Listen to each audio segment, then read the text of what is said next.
Hoy vamos a considerar la vida del apóstol Pablo. La semana pasada hablábamos de Pedro. Junto con Pedro, Pablo y Juan quizás sean uno de estos tres personajes que con mayor facilidad nosotros podemos llegar a conocer, porque de alguna forma hemos oído de ellos, de alguna manera hemos leído acerca de ellos o hemos escuchado de ellos. Pero no me cabe duda que todos de alguna forma hemos tenido un acercamiento a la historia o a las enseñanzas, a la predicación, a los escritos del apóstol Pablo.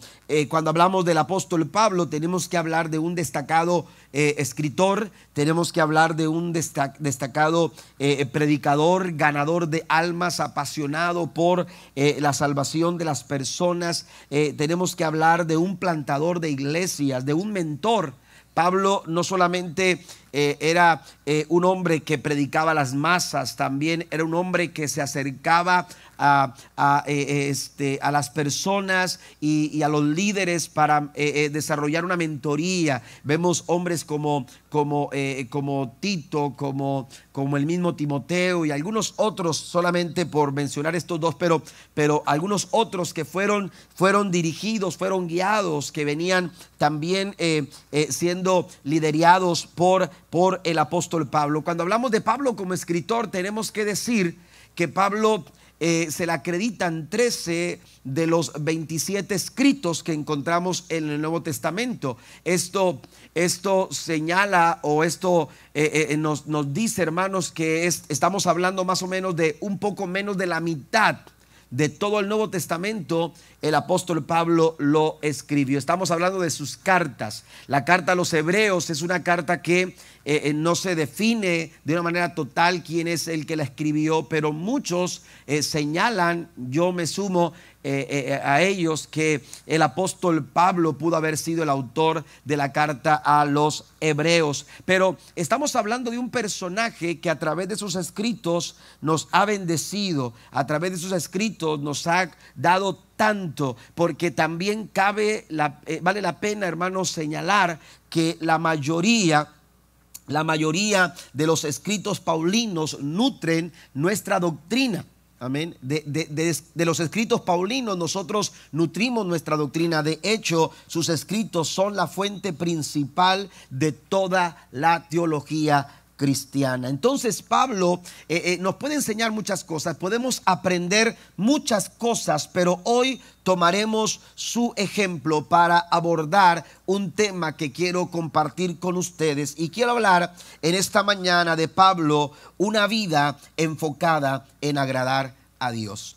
Todo lo que Pablo hacía, todo lo que Pablo decía, su ministerio, su vida, tenía este distintivo. Amén. Pablo su propósito era agradar al Señor, y lo vemos en diferentes expresiones o diferentes pasajes que pudiéramos nosotros leer. Quiero llevarlos a Gálatas capítulo 1 versículo 10. La Biblia dice, hablando el apóstol Pablo, leo la Nueva Traducción Viviente, dice: queda claro que no es mi intención, note esto, ganarme el favor de la gente, sino el de Dios. Si mi objetivo fuera agradar a la gente, no sería un siervo de Cristo. Mire la forma en que Pablo señala este enfoque. Pablo estaba muy enfocado en agradar a Dios. Dice Pablo, que quede bien claro, que quede bien asentado mi intención en lo que hago, mi intención en lo que predico, mi intención en lo que enseño, la forma en que yo recorro quizás el territorio para avanzar la obra del Señor. Mi intención no es ganarme el favor de las personas. No es, mi enfoque no está en ganar la aprobación. Yo no estoy buscando que alguien apruebe lo que estoy haciendo, lo que yo estoy predicando, las verdades que yo enseño. Yo no estoy esperando que alguien venga y apruebe lo que yo estoy viviendo, porque mi intención, dice, no es ganar el favor de la gente, sino el de Dios. Pablo tenía muy claro ese enfoque, y ese enfoque es el que nosotros también tenemos que asumir. Mire, este versículo de Gálatas 1, versículo 10, no es un versículo o una idea aislada. Si usted va a la primera carta a los Tesalonicenses, capítulo 2, versículo 4, encontrará que Pablo señala lo siguiente: pues hablamos como mensajeros aprobados por Dios, a quienes les confió la buena noticia. Nuestro propósito es agradar a Dios y no a las personas. Una vez más, Pablo declara su enfoque. Mi enfoque, amén, lo que nosotros hacemos al compartir, a nosotros se nos ha confiado la buena noticia. Dios nos ha confiado y nos ha enviado como mensajeros aprobados. Dice, no por la gente. A lo mejor la gente lo pudo haber desaprobado. De hecho, si usted conoce la historia de los inicios del apóstol Pablo, cuando recién después del capítulo 9 de Hechos, él tuvo esa conversión a través de ese encuentro con Cristo que transformó su vida. La Biblia nos enseña la historia en la iglesia. Era que la gente miraba a Pablo, los mismos cristianos miraban a Pablo con cierto temor, aleluya, como no creyendo lo que estaban viendo sus ojos, como no creyendo lo que había pasado con el apóstol Pablo. ¿Cómo era que un hombre tan férreo, tan agresivo con la fe cristiana, cómo es posible que uno que perseguía a los cristianos, aleluya, para evidenciarlos, para hacerlos retroceder en la fe, cómo es que una persona que perseguía a la iglesia ahora sea parte de la iglesia? Y entonces eso como que causaba cierta confusión o cierto rechazo de algunas personas que no creían lo que ellos estaban viendo. Sin embargo, Pablo dice: yo no busco la aprobación de la gente, yo no busco el favor de las personas, yo no busco, aleluya, que la gente apruebe lo que hago. Yo, aleluya, tengo como propósito agradar a Dios y no a las personas. Y a eso le sumamos la declaración que Pablo hace a los filipenses en el capítulo 1, versículo 21, cuando dice: porque para mí el vivir es Cristo y el morir es ganancia. Pablo evidencia un claro enfoque en agradar a Dios. Mi vida, mientras estoy aquí, mientras respiro, aleluya, mientras tengo vida, para mí el vivir es Cristo y el morir me es ganancia. Den un aplauso fuerte a nuestro Dios. Vivir para agradar a Dios era la razón principal en su vida y en su ministerio. Mire, dice: si mi objetivo, el final del versículo 10, si mi objetivo fuera agradar a la gente, note esto, no sería siervo de Cristo. Sencillamente, si mi objetivo está en buscar la aprobación de la gente, entonces no sería yo siervo de Cristo. Pablo sabía que no podía complacer tanto a los hombres como a Dios. Así que él tomó una decisión y él eligió agradar al Señor. Nosotros debemos decidir agradar a Dios cada día de nuestra vida, como iglesia, como creyentes, como hijos de Dios, como siervos de Dios. Necesitamos tomar la decisión de agradar a Dios, de buscar la aprobación de Dios y no la de las personas. Mire, la palabra griega para complacer o para agradar es arescos, que significa estar de acuerdo en satisfacer a otro para ganar su aprobación. También significa afecto o atención. Cuando usted busca agradar a una persona, usted pone afecto en ello, usted pone atención en ello. Pero también aresco significa cumplir con sus expectativas. Así que cuando yo hablo, o cuando Pablo está diciendo mi propósito es agradar a Dios, está hablando, aleluya, quiero cumplir con sus expectativas. Las expectativas expectativas que Dios ha puesto en la iglesia, las expectativas que Dios ha puesto en tu vida, las expectativas que Dios ha puesto en nosotros, amado hermano, necesitamos cumplirlas, pero no las vamos a cumplir si no estamos enfocados en agradar, en buscar la aprobación no de la gente, sino la de Dios. Necesitamos buscar la aprobación de Dios y no la de la gente, porque de esta manera nosotros vamos a cumplir las expectativas que Dios, aleluya, ha puesto en nosotros. Mientras busquemos la aprobación de la gente, no cumpliremos esas expectativas. Dice Pablo, que quede claro. Amén, que quede claro. Pero también arezco significa servir de buena gana. ¿Sabe que esa situación de ese pensamiento de agradar al hombre, de complacer a los demás, es algo que ha aquejado el corazón de las sociedades de todos los tiempos? Vale la pena señalar que en la Biblia encontramos en Juan capítulo 12, versículo 42 al 43, el peligro latente cuando se busca agradar al hombre y no agradar a Dios. Miren lo que dice la Biblia, Juan 12, 42 y 43. La Nueva Traducción Viviente dice: sin embargo, hubo muchos que sí creyeron en él, hablando de que creyeron en Cristo.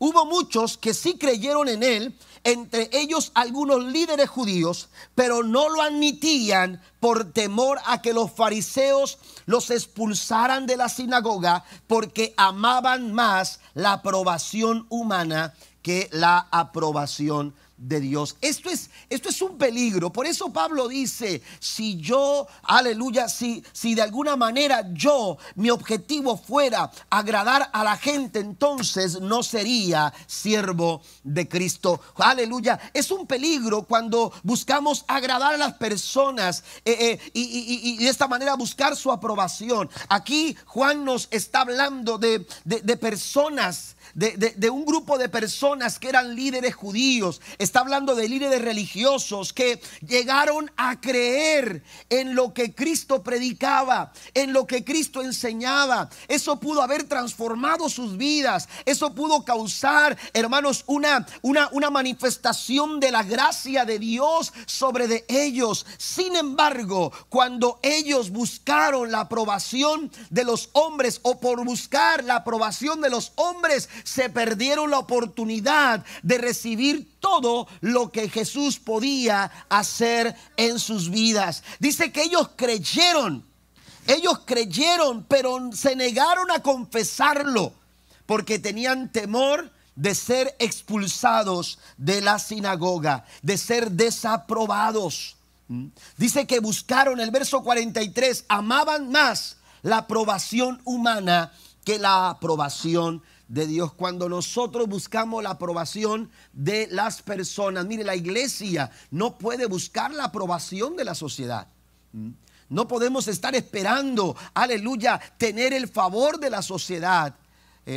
Porque eso es un peligro. Si tomáramos las palabras del apóstol Pablo, tendríamos que decirlo de esta manera. Pablo decía: si mi objetivo es agradar a las personas, entonces ya no soy siervo de Cristo. Si la iglesia busca satisfacer las expectativas de esta sociedad pecadora, de esta sociedad corrupta, de esta sociedad que no ama a Dios, hermanos, entonces la iglesia deja de ser la iglesia de Cristo. No busquemos la aprobación de la gente. No busquemos el agrado de la gente. Buscamos ser agradables delante de los ojos del Señor. Den un aplauso fuerte a nuestro Dios. Mire, otras versiones dicen, este mismo pasaje de Juan, capítulo 12, verso 43, dice: ellos preferían quedar bien con la gente y no con Dios. Amaban más la gloria de los hombres, dice la Reina Valera del 60, que la gloria de Dios. Y la Nueva Versión Internacional dice: preferían recibir honores de los hombres más que de parte de Dios. Es un verdadero peligro intentar agradar a las personas. Es un verdadero peligro. ¿Por qué? Porque cuando buscamos agradar a las personas, hermanos, entramos por un camino de frustración y complejidad. Amén. Es algo complejo porque por más que intentamos o intentemos, nunca podremos lograr agradar a Dios. A todos, agradar a todos. Por más que intentemos, nunca vamos a lograr satisfacer las expectativas, porque alguien, hermanos, va a encontrar, hermanos, que no nos aprueba, ¿sí? Además de que nos desenfoca de Dios, también nos lleva por un camino de frustración. Te vas a frustrar, te vas a frustrar. Hay una anécdota o una historia que quizás a lo mejor usted ha escuchado, de un padre y su hijo que caminaban junto a un burro que traían con ellos.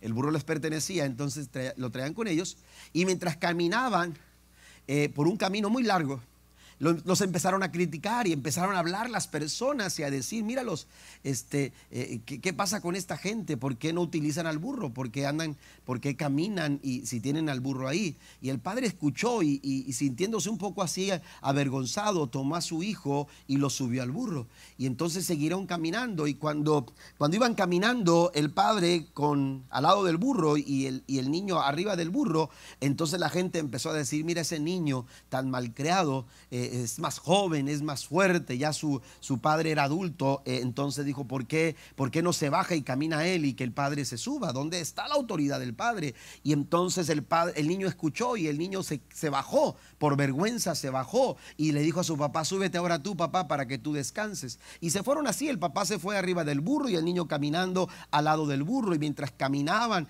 hermanos, la gente empezó a decir: mira qué padre tan inconsciente, ¿cómo es posible que él vaya arriba del burro y su niño vaya caminando, un niño tan pequeño que vaya caminando? Y el padre escucha, le da vergüenza y entonces agarra al niño y lo sube al burro. Y cuando iban caminando sobre el burro, montando al burro, la gente empezó a decir: eso es maltrato animal. ¿Cómo es posible que un padre y un hijo vayan cargando, sometiendo a este burro de esta forma? Y oiga, los dos escucharon, decidieron bajarse y cargar al burro.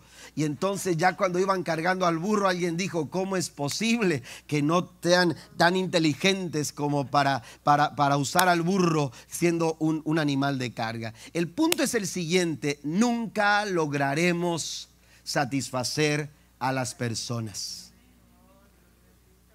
Por más que usted haga, la gente nunca encontrará, hermanos, la satisfacción absoluta. Por eso cuando Pablo dice, cuando se trata de agradar, mi enfoque no está en las personas. Cuando se trata de buscar la aprobación, mi enfoque no está en las personas. Cuando se trata de buscar el favor, mi enfoque no está en las personas, porque de nada sirve, aleluya, es complejo, es frustrante, pero cuando tu enfoque está en agradar a Dios, tú vas a encontrar gran bendición y gran favor de parte del Señor. Bendito sea el nombre de Jesús. Mire lo que recomienda Pablo a Timoteo, y esa recomendación es para nosotros hoy. Segunda Timoteo capítulo 2 versículo 15, la Nueva Traducción Viviente. Él dice: esfuérzate para poder presentarte delante de Dios y recibir su aprobación. Sé un obrero, alguien que sé un buen obrero, alguien que no tiene de qué avergonzarse y que explica correctamente la palabra de verdad. Necesitamos nosotros tomar esa recomendación ahora. Necesitamos nosotros tomar esa recomendación, aleluya, y buscar ser aprobados, presentarnos como obreros o aprobados delante del Señor. Si usted va a Gálatas capítulo 1 versículo 10, a la Reina Valera del 60, la versión del 60 o la Nueva Versión Internacional, si no me equivoco, abordan este tema con una pregunta. Y esa pregunta es: ¿busco yo? Amén. ¿Busco ahora ¿Qué es lo que estoy buscando? ¿Busco yo la aprobación de la gente? ¿Busco ahora el favor de los hombres o el de Dios? ¿O trato de agradar a los hombres? Estas preguntas, estos cuestionamientos, esta pregunta planteada hace miles de años, Pablo a sí mismo, cuando se plantea esta pregunta, hermanos, ese planteamiento lo tenemos que hacerlo nosotros ahora a nosotros mismos. Y tenemos que preguntarnos, ¿estamos buscando agradar a Dios o agradar a los hombres? Yo quiero presentarle algunos aspectos que nos van a ayudar a mantener nuestro enfoque en agradar a Dios. Yo quiero hablarle de 4 aspectos que nos van a ayudar a mantener nuestro enfoque a fin de que podamos agradar al Señor. El primer aspecto es tener fe en Dios. Lo primero que tenemos que considerar, si queremos encontrar el favor de Dios, la Biblia nos habla de la fe. La fe es la plena confianza. Y la Biblia declara claramente en Hebreos capítulo 11, versículo 6, lo siguiente: pero sin fe es imposible agradar a Dios.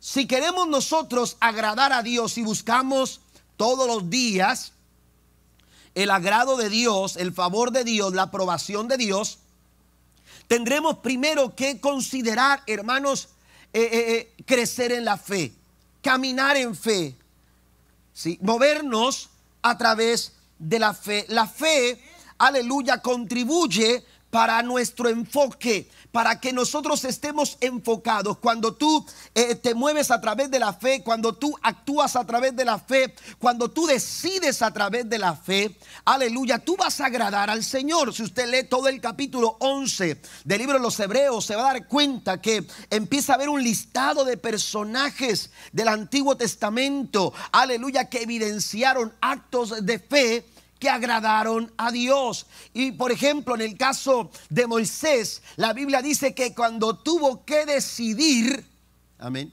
cuando tuvo que tomar una decisión de seguir perteneciendo y ser llamado hijo de la hija del faraón, amén, él pudo haber decidido quedarse ahí, pero la fe no lo permitió.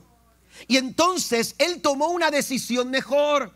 Y él decidió ser contado con un pueblo que estaba siendo agraviado, que estaba siendo, aleluya, oprimido, pero que Dios tenía un plan y Dios tenía un propósito para con ese pueblo. Y la fe lo llevó a tomar la decisión correcta y esa decisión agradó al Señor. Es a través de la fe que nosotros vamos a dar los pasos necesarios, los pasos, aleluya, que necesitamos para lograr alcanzar lo que Dios quiere realizar en nuestra vida y a través de nosotros. Fue lo que pasó con Moisés.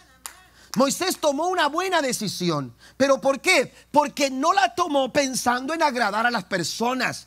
Esa decisión la toma en fe, queriendo agradar a Dios. ¿Qué es lo que le agrada al Señor? Y cada vez que tú te plantees cuando estés en una situación y tomes tus decisiones, aleluya, sobre la base de la fe, sobre la base de tus convicciones, sobre la base, aleluya, de tu creencia, entonces tú estarás buscando agradar al Señor con todo tu corazón. Y hay muchos ejemplos. Otro de los ejemplos que encontramos, hermanos, es el ejemplo de Enoc. Amén.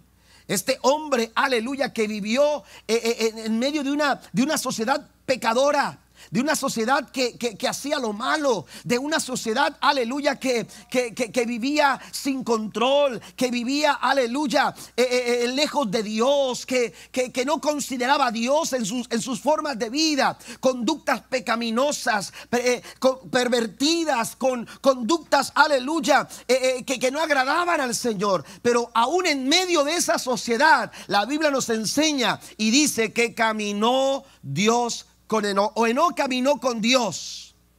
Enoc caminó con Dios. Y eso es lo que hace la fe. Por eso la fe agrada a Dios.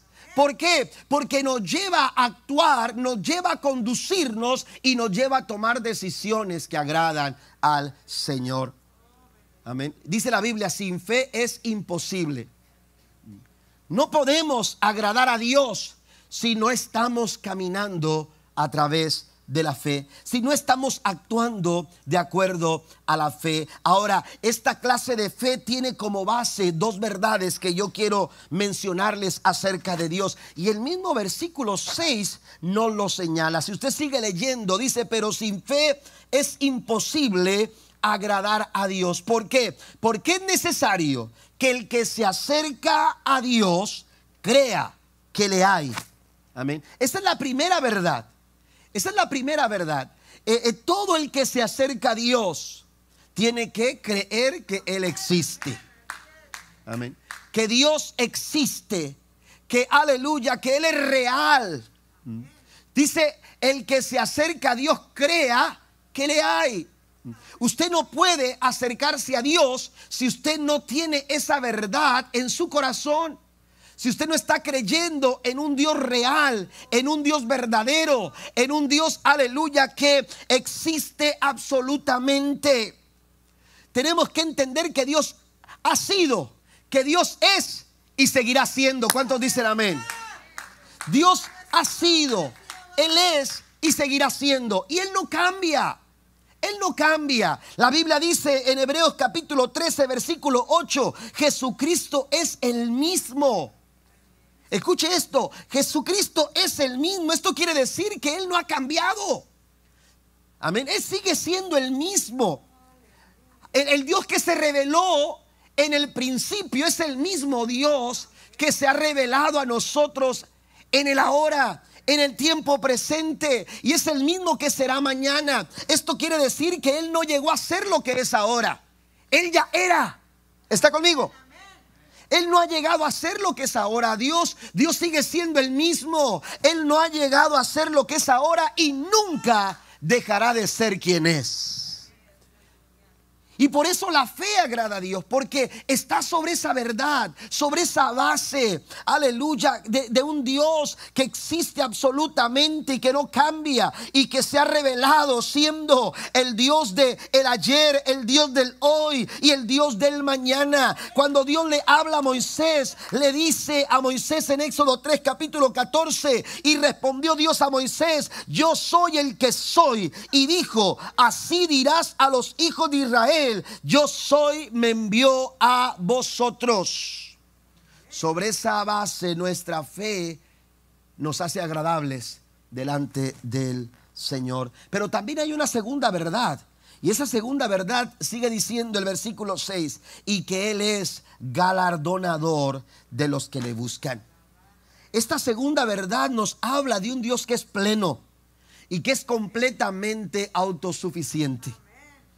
Cuando yo me acerco a Dios en fe, lo hago porque sé que Él tiene todo poder para realizar en nosotros la obra que Él quiere hacer en nuestras vidas. Él no necesita, aleluya, buscar el apoyo de alguien más. Él no necesita buscar el auxilio de alguien más. Dios sigue siendo el Dios, aleluya, que provee, el Dios que, aleluya, que es generoso, el Dios dadivoso, el Dios misericordioso, aleluya. Él es un Dios galardonador.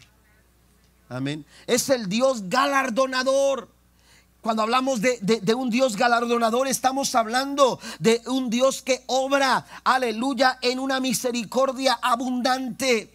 Él es galardonador de los que le buscan. Mire, pero no nos desenfoquemos de quién es Él, porque no se trata de lo que Dios hace, sino de quién es Él en nuestras vidas. Y cuando yo camino en fe, creyendo que mi galardón no es lo que Dios puede hacer en mí, sino que mi galardón es Dios en mi vida, Dios caminando conmigo, Dios, aleluya, obrando en mí, conociéndolo, revelándose en mí. El Dios galardonador es lo mismo que decía el salmista cuando él dice en el Salmo 37: deleítate a sí mismo en Jehová y Él te concederá las peticiones de tu corazón. Es Dios, no lo que hace, es Dios. Pero a veces nos desenfocamos. Amén. Si queremos estar enfocados en agradar a Dios, lo primero que tenemos que hacer es tener fe. La fe depende de cómo es Dios, no de cómo somos nosotros. Eso es la fe. Número 2, vamos al segundo punto. También, además de tener fe en Dios, tenemos que ocuparnos del Espíritu, ocuparse del Espíritu. Este es otro aspecto, ocuparse del Espíritu. Cuando hablamos de ocuparse del Espíritu, estamos hablando de darle la oportunidad al Espíritu Santo de Dios que, aleluya, controle nuestros pensamientos. Permitir que Él trabaje en nosotros. Dice la Escritura en Romanos 8, versículo 6 en adelante, dice: por lo tanto, permitir que la naturaleza pecaminosa les controle la mente lleva a la muerte, pero permitir que el Espíritu les controle la mente lleva a la vida y a la paz. Pues la naturaleza pecaminosa es enemiga de Dios siempre. Nunca obedeció las leyes de Dios y jamás lo hará. Por esas razones, dice el apóstol Pablo, no podemos seguir alimentando nuestros pensamientos o dejándonos llevar por esos pensamientos carnales, por esa naturaleza pecaminosa. ¿Por qué? Porque esta naturaleza pecaminosa es enemiga de Dios y también dice, nunca obedeció las leyes de Dios y jamás lo hará. Pero dice Pablo, por eso los que todavía viven bajo el dominio de la naturaleza pecaminosa nunca pueden agradar a Dios. Amén. No se puede agradar a Dios. Necesitamos no solamente tener fe, sino que también, además de fe, necesitamos ser guiados y ser dirigidos por el Espíritu Santo de Dios. Necesitamos permitir que nuestros pensamientos sean controlados por el Espíritu Santo de Dios. Sucede que cuando no le damos la oportunidad al Espíritu Santo de Dios de trabajar en nosotros, estamos, aleluya, permitiendo. En contraparte, estamos permitiendo que nuestra humanidad, que nuestra carnalidad, que nuestra naturaleza tome lugar. Amén. Y entonces empezamos a actuar de una manera que no agrada a Dios. Y empezamos a tomar decisiones, a tener conversaciones, a desarrollar relaciones, etcétera, etcétera. Empezamos a actuar de una manera incorrecta. Vamos caminando de una manera opuesta a lo que Dios quiere hacer en nuestras vidas, al plan que Dios quiere desarrollar. Si queremos nosotros desarrollar el plan de Dios en nuestra vida, necesitamos que el Espíritu Santo entonces empiece a tomar control de nosotros. Amén. Y empiece a tomar control de lo que pensamos. Amén. De nuestros pensamientos. El Espíritu Santo opera en nuestras vidas. Pablo mismo se da cuenta que hay algo operando en él, que hay un poder maravilloso operando en su vida. Mire, vamos a hablar otra vez de ese momento de conversión de Pablo. Cuando Dios trata con Pablo, Dios desarrolla un proceso para trabajar en Pablo. Pablo no entendía del todo lo que Dios quería hacer con él, y vaya que Dios tenía un plan enorme, un plan maravilloso a desarrollar con Pablo. Pero Dios, aleluya, está trabajando en Pablo. Y cómo poder cambiar todas esas actitudes de Pablo, cómo poder cambiar todas esas ideas de Pablo, cómo poder cambiar todas esas conductas tan apegadas a la ley judía y a lo religioso. Cómo poder cambiar todo eso a través de la obra del Espíritu Santo. Y aunque la gente lo miraba y decía, ¿qué es lo que está pasando aquí? ¿Cómo es que este hombre está dentro de la iglesia? ¿Cómo es posible si era un perseguidor, si correteaba a los cristianos, si los exponía a las multitudes, los llevaba a los juzgados para ser maltratados, para ser enjuiciados? ¿Cómo es posible? La gente de pronto ve lo que Dios está haciendo en tu vida y dice, pero ¿cómo es posible que ahora digas que ya no eres la misma persona de antes? Cuando usted le dice es que Cristo ahora vive en mi corazón, la gente no le entiende. Pero ¿qué es lo que van a entender? El cambio de vida. Cuando Pablo dice, de modo que si alguno está en Cristo, nueva criatura es. Las cosas viejas ya pasaron, he aquí todas. Porque cuando estás en Cristo todo es nuevo.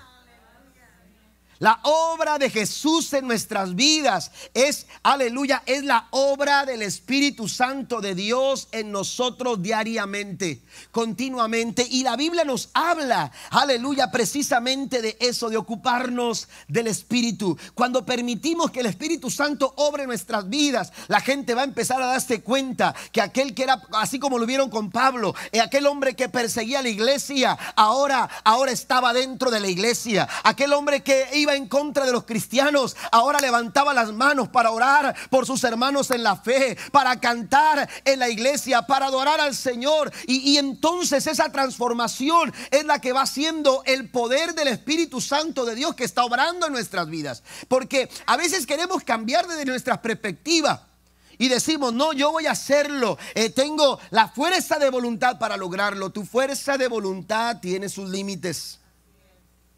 Querer cambiar a fuerza de voluntad, aleluya, es limitada. Aleluya, va a llegar el momento en que ya no puedas, en que aunque tú quieras, ya no vas a poder. Pero cuando tú dejas que el Espíritu Santo controle tus pensamientos, no se trata de lo que tú puedes, se trata de lo que Él puede hacer en tu vida y en tu corazón. Denle un fuerte aplauso, aleluya. Por eso usted se puede dar cuenta que hay personas que han sido sacadas de vicios, que han sido sacadas, aleluya, de situaciones tan terribles, y de pronto usted los ve transformados, cambiados, regenerados. Y es que eso es lo que hace la obra de Cristo a través del Espíritu Santo del Señor. Por eso Pablo decía a los Colosenses en el capítulo 1 versículo 29: y ahora que toda la gloria sea para, y es por eso que trabajo y lucho con tanto empeño, apoyado en el gran poder de Cristo que actúa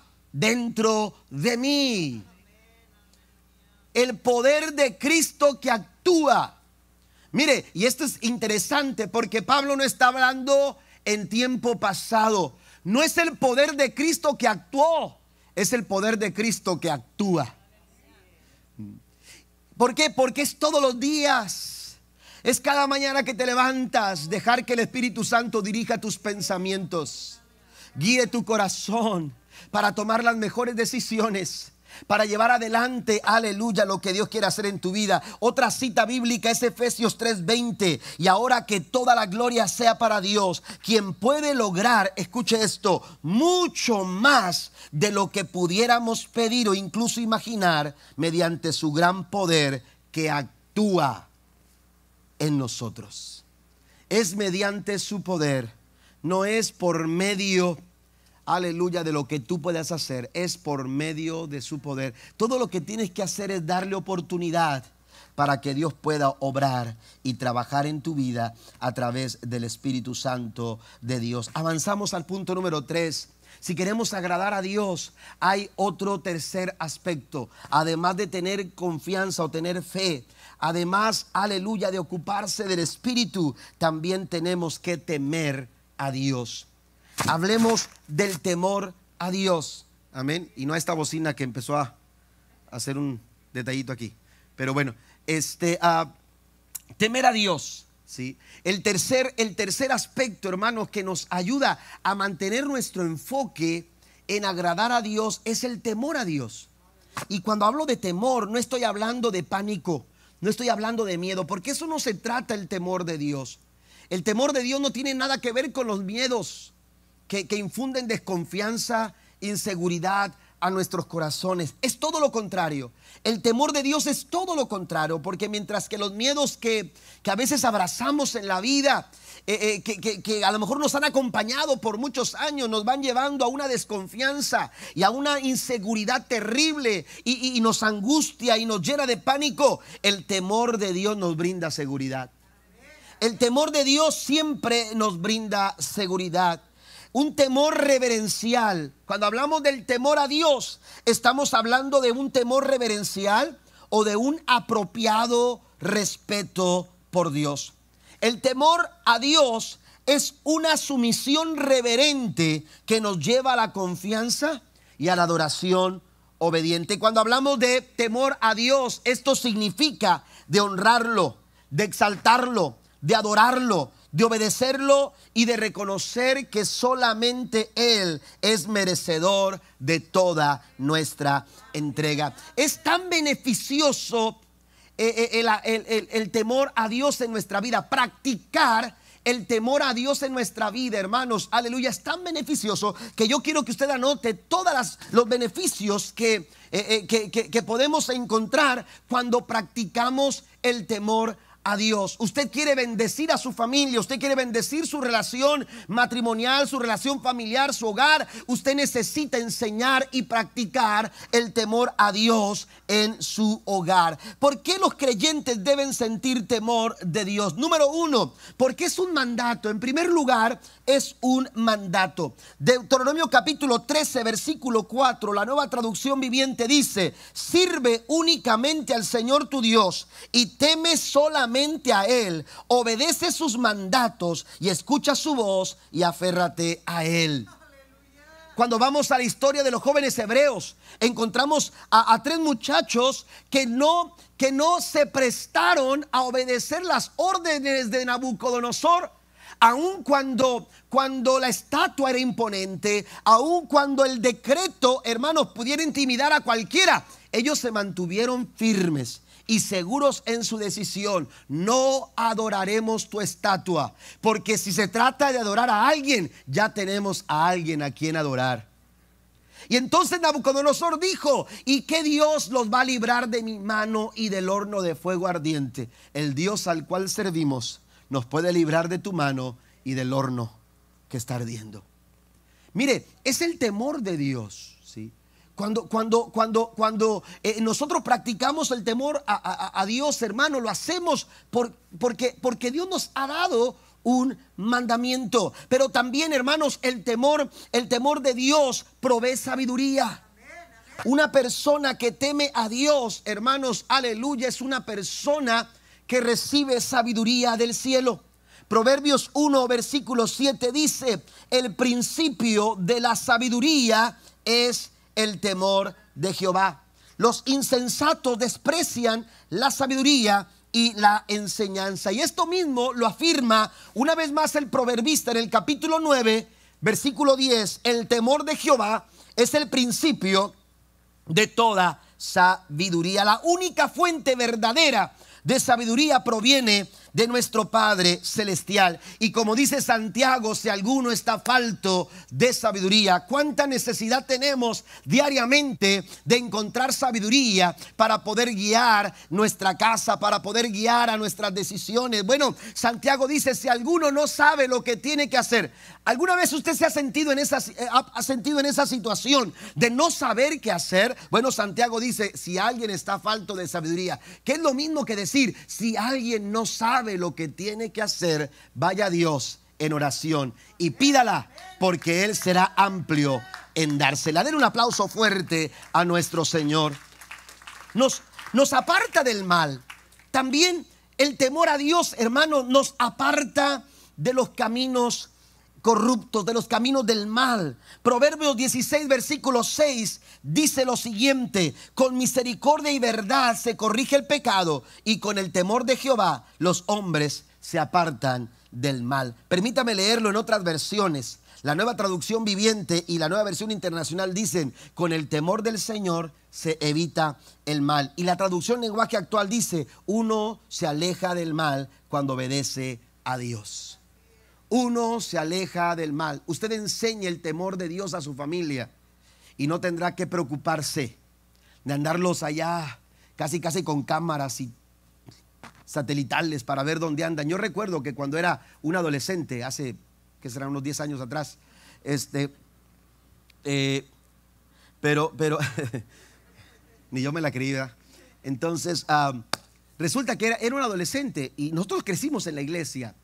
Y recuerdo que cuando entramos al bachillerato a estudiar, fuimos expuestos a situaciones de mundo, no tanto en la secundaria, pero ya cuando entramos al bachillerato empezamos a encontrarnos con situaciones que estaban ahí queriendo tentarnos para hacer cosas que sabíamos nosotros que no agradaban a Dios.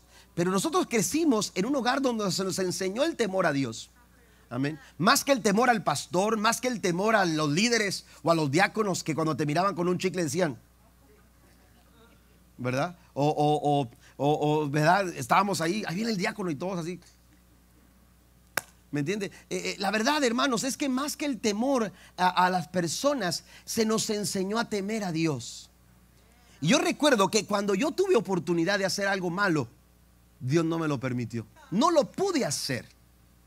Porque aunque no estaba el pastor, aunque no estaban mis padres, aunque no estaba el líder de jóvenes, aunque no estaba el diácono de la iglesia, el más enojón, ¿verdad? Aunque no estaban las personas que de pronto decía yo es que no puedo hacerlo porque están. No, yo sabía que Dios me estaba viendo. Yo sabía que había alguien ahí que me estaba contemplando. Así que cuando yo tuve oportunidad de hacer algo malo, no lo hice, porque en mi corazón había un temor a Dios. Esto es lo que dice la Biblia. La Biblia dice que el temor a Dios te ayuda a evitar el mal. Él no te va a permitir. Y esto fue lo que pasó con Enoc. Enoc, hermanos, caminó con Dios. Aleluya, porque había una viva reverencia. Aleluya, un vivo reconocimiento de Dios en su vida a donde quiera que iba. Fue tanto el temor de Dios en Enoc que la Biblia dice que Dios se lo llevó. Aleluya, Dios tomó a Enoc, aleluya, para que estuviera con él. Den un aplauso fuerte a nuestro Señor. También, hermanos, el temor a Dios alimenta una fuerte confianza. Proverbios 14:26, en el temor de Jehová está la fuerte confianza. También nos da protección. El temor a Dios brinda protección a nuestras vidas. Salmo 34, versículo 7, pues el ángel del Señor es un guardián, rodea y defiende a todos los que le temen. La Biblia nos dice, hermanos, que Él, a través de su temor, aleluya, el Señor nos brinda la protección que nosotros necesitamos. Amén. Dios nos rodea, Dios nos protege, Dios nos guarda, Dios nos defiende. Dice la Reina Valera del 60, el ángel de Jehová acampa alrededor de los que le temen y dice que los defiende. ¿No se goza por ello? Amén. Pero también, por último, nos lleva a la vida. El temor a Dios nos lleva a la vida. Y mire, no me refiero solamente a esta vida física.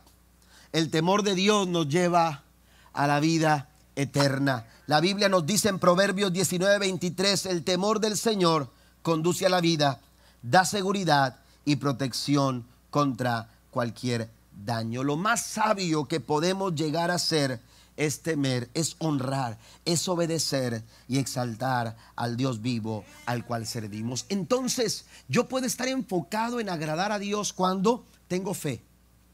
Amén. Cuando yo tengo fe, cuando yo, aleluya, me ocupo del Espíritu, cuando yo practico el temor. Pero número 4, el cuarto aspecto y último es obedecer a Dios. Cuando yo obedezco a Dios, mire lo que dice la escritura en primer libro de Samuel, capítulo 15, versículo 22. Pasen los músicos, por favor. Dice, pero Samuel respondió, ¿qué es lo que más le agrada al Señor? ¿Tus ofrendas quemadas y sacrificios, o que obedezcas a su voz? Escucha, la obediencia es mejor que el sacrificio y la sumisión es mejor que ofrecer la grasa de carneros. ¿Qué es mejor? Agradar, si queremos agradar al Señor, ¿qué es mejor? ¿Se agrada a Dios más de nuestros sacrificios que de nuestra obediencia? Samuel es muy claro cuando le dice a Saúl, Saúl, el primer rey sobre Israel. Dios tenía grandes planes para Saúl. Sin embargo, la Biblia dice que Saúl, cuando Dios le indica lo que tiene que hacer, de salir a pelear, hermanos, aleluya, y acabar con un pueblo llamado Amalek, aleluya, este pueblo necesitaba ser destruido, necesitaba quemar todas sus pertenencias, dejarlo completamente desolado. La Biblia nos enseña que cuando Samuel llega a donde está Saúl, La Biblia dice en el versículo 13 del capítulo 15 del primer libro de Samuel que Saúl le dijo: bendito seas tú de Jehová. Así le dijo a Samuel, así lo recibió. Le dijo al profeta: bendito seas tú de Jehová. Yo he cumplido la palabra de Jehová. Amén. En otras versiones dice: hemos hecho todo lo que Dios nos dijo que hiciéramos. Pero la verdad es que estaba hablando de una verdad a medias. Habían matado a gran parte del pueblo, pero habían dejado vivo al rey. Y no solamente eso, si usted lee toda la historia, la Biblia dice que habían tomado lo mejor del ganado. Amén. Con una idea, entre comillas, una idea buena: vamos a sacrificarlo a Dios. Vamos a tomar el mejor del ganado y vamos a llevarlo para sacrificar a Dios. Saúl cometió muchos errores. El primer error de Saúl, hermano, fue no entender lo que se trata realmente obedecer a Dios. Porque a veces nos engañamos, amén, y maquillamos nuestra obediencia, amén, y a veces asumimos que hemos hecho todo lo que, porque él le dijo al profeta: se ha hecho todo lo que Jehová nos dijo que hiciéramos. Pero la verdad, hermanos, es que obediencia a medias delante de Dios es desobediencia. A Dios no se le obedece a medias. Dios no está buscando una obediencia a medias. Dios quiere que tú seas obediente de una manera total, que tú seas completo en tu expresión de obediencia.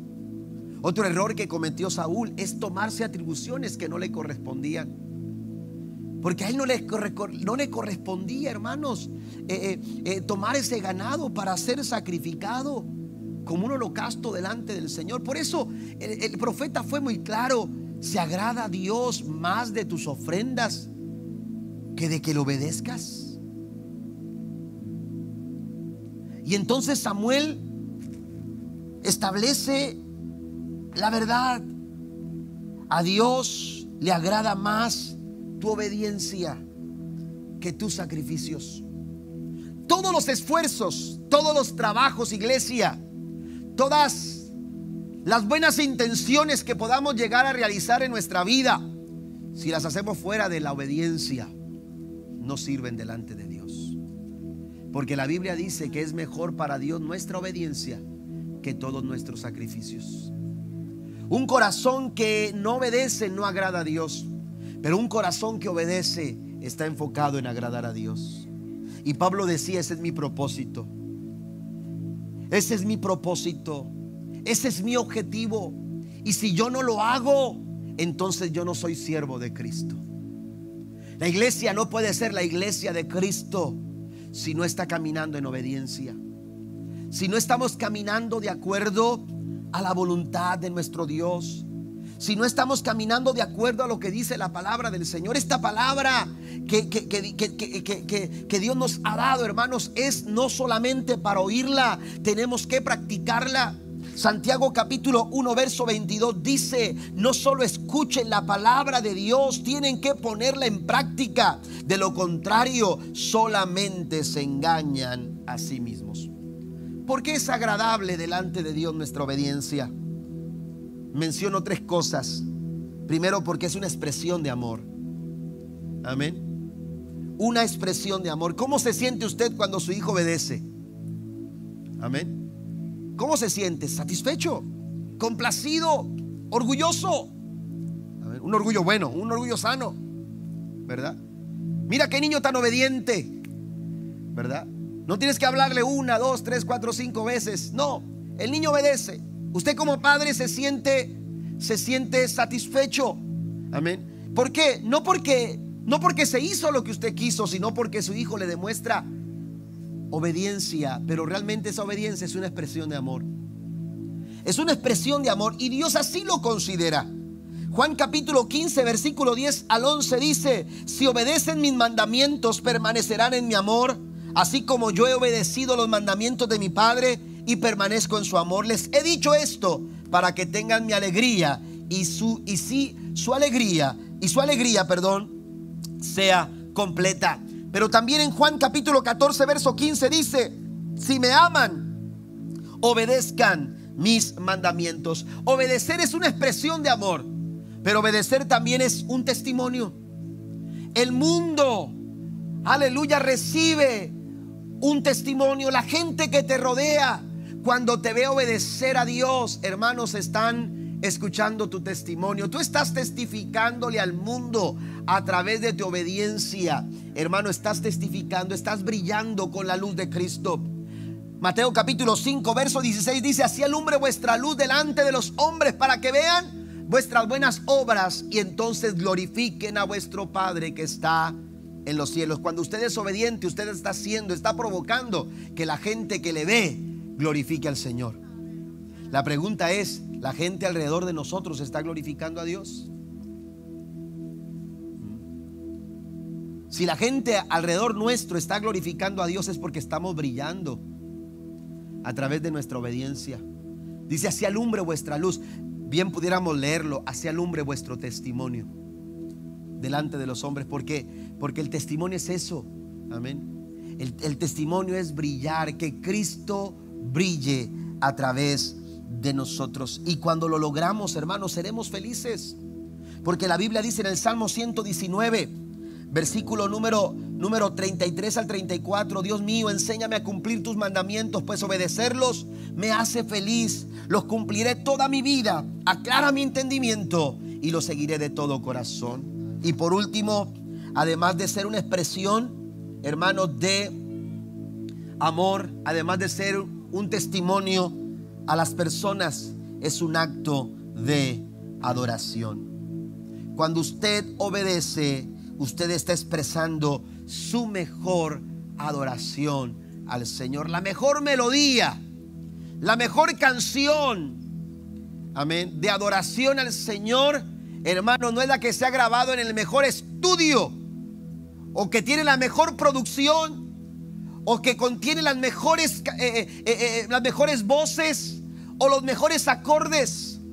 La mejor adoración es la que parte de un corazón obediente, de un corazón que es obediente. Así que cada vez que usted obedezca, usted tiene que tener presente que usted está agradando al Señor, porque está expresando su amor, porque estás testificando y porque también está expresando su mejor adoración. Póngase de pie conmigo, por favor, en esta mañana. ¿Sabe que el testimonio de Pablo nos sirve mucho a nosotros en esta mañana para tener ese mismo enfoque? Porque como iglesia tenemos que mantener ese enfoque de agradar a Dios. Pero quiero compartirle un ejemplo todavía más alto. Un ejemplo todavía, hermanos, aleluya, más alto. Y ese ejemplo es el que Cristo nos dio. ¿Sabe que Cristo también tenía el enfoque de agradar a Dios? Mateo 17, versículo 5 dice: mientras aún él hablaba, una nube de luz los cubrió. Momento de la transfiguración. Estaba Moisés, estaba Elías, estaba Pedro, Jacobo, Juan. Amén. Y de pronto dice que una luz, dice, los cubrió en una nube. Y hay aquí una voz desde la nube que decía: este es mi Hijo amado, en quien tengo complacencia. A él oí, a Jesús. Ese es mi Hijo amado. Sí. Ese es mi Hijo amado. Cuando usted, aleluya, tiene ese enfoque de agradar a Dios, no va a pasar por desapercibido en la presencia del Señor. Dios dirá: en este hijo mío, en esta hija mía, en esta familia, en esta iglesia, yo tengo mi complacencia. Imagínense cuántos no quisieran tener la complacencia de Dios. Eso es maravilloso. Jesús mismo dijo en Juan 8:29: y el que me envió está conmigo, no me ha abandonado, pues siempre hago lo que a él le agrada.